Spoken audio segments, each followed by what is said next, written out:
How's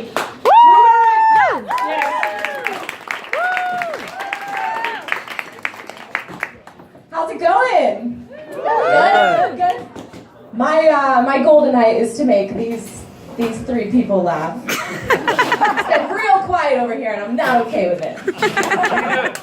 So I'm super excited because I haven't been on stage in like almost a year. I'm wearing sparkles. If you can't tell, some people kind of think I look like Amy Winehouse. Others have told me I look like Vin Diesel. And I'm not really sure who should be more offended by that, me or Vin. I told that to my dad, and he was like, "What's a Vin Diesel?" So something really exciting happened to me this week.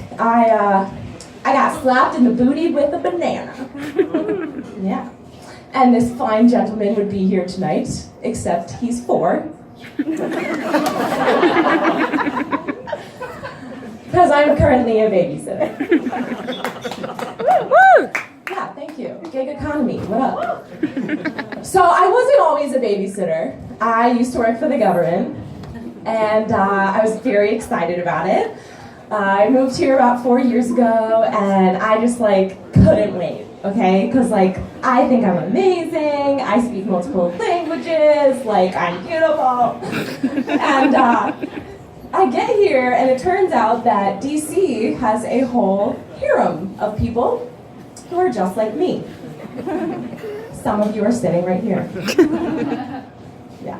And I kind of started to feel like I was a Jersey 9 and a DC 2.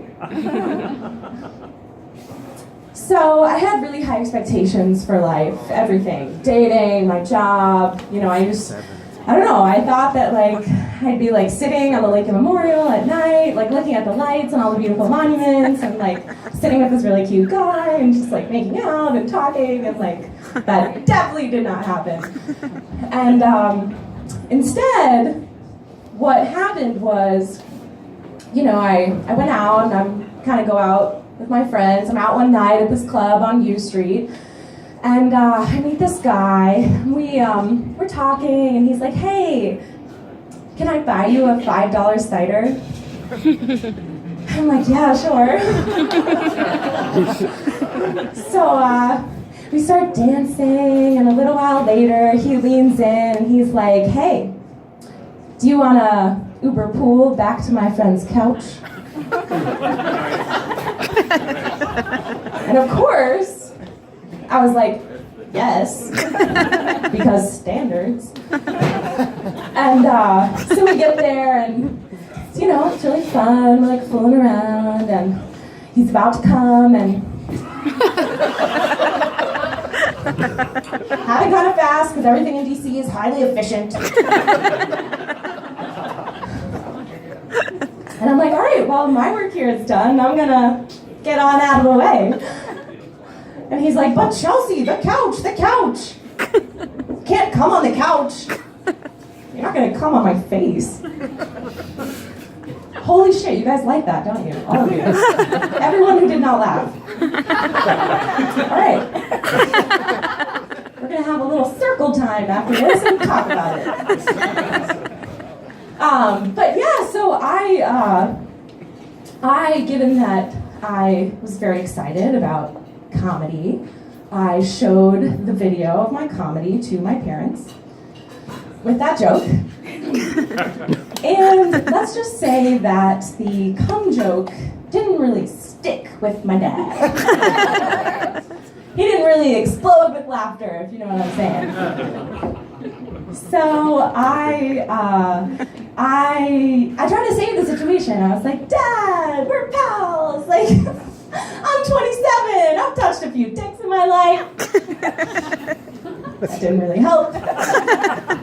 He was like, "Chelsea, no father wants to hear about his daughter getting cum on her face."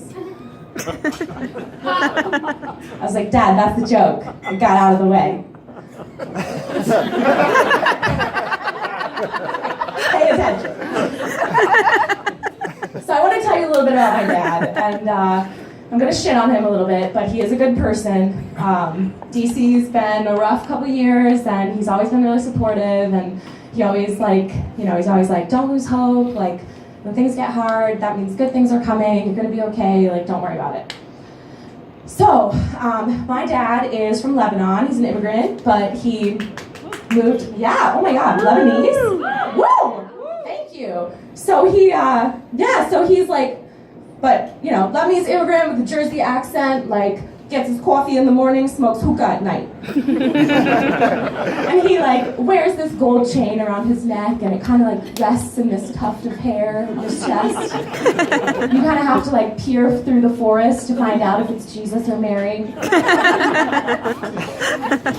like, immigrant parents, they don't tell you a lot because, I don't know, they just, like, are very secretive and, like, don't want you to find out stuff that they did that they don't want you to do. So all I really knew about my dad for a long time was, like, lived in New Brunswick in an apartment with cockroaches, worked as a dishwasher, doctor. And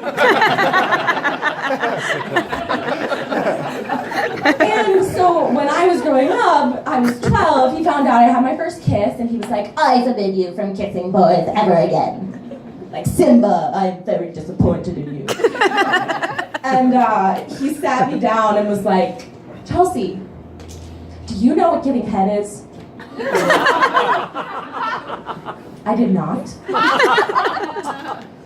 But I was like, Dad, you're really blowing this out of proportion. And I would let that sink in for all of you slow people. And so what frustrates me the most is just that there's this, like, double standard between, the women in my family and the men in my family. So I have a little brother who's, like, in college, and he's, like, the prince. And so when I was younger, I got in trouble for everything. And when my little brother was in high school and had a girlfriend, it was like, oh, Michael, you're having Becca over to study in the basement, in the dark? Oh, Habibi, is there anything I can get you? Condoms, popcorn. Like, we would go on these trips, and my dad would legit be like, should we get Becca a souvenir? Like, maybe a magnet, or, like a little keychain? I'm like, fuck Becca! Yeah. I don't give a shit about Becca. And so, my dad calls me these days, and he's like, hey, Chelsea, like, Chalusi pie, just want to catch up with you. I'm like, I don't really want to talk to you right now, Dad. He's like, why not? I'm like, oh, I'm trying to get over something. He's like, what? Childhood. So I have to go, but one more story real fast. I was a senior in high school, I had a boyfriend, I was not thinking, and I thought, hey, let's make out in the driveway in the front seat of my car, because nobody's home. And my dad, so a little while later, like, things are happening, and all of a sudden I hear beep, beep, beep. So I, like, look up, my dad's, like, standing right next to me, in the like, outside the car, with, like, this look of death.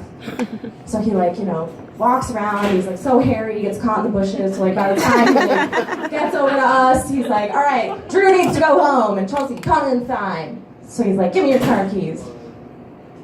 Fine. He goes, Chelsea, do you realize that you could have given that boy an erection? And at the time, it didn't really hit me, but now I think, well, Dad, like you always said, when things are hard, that means good things are coming. Thanks, guys. Have a good night. Give it over, Chelsea.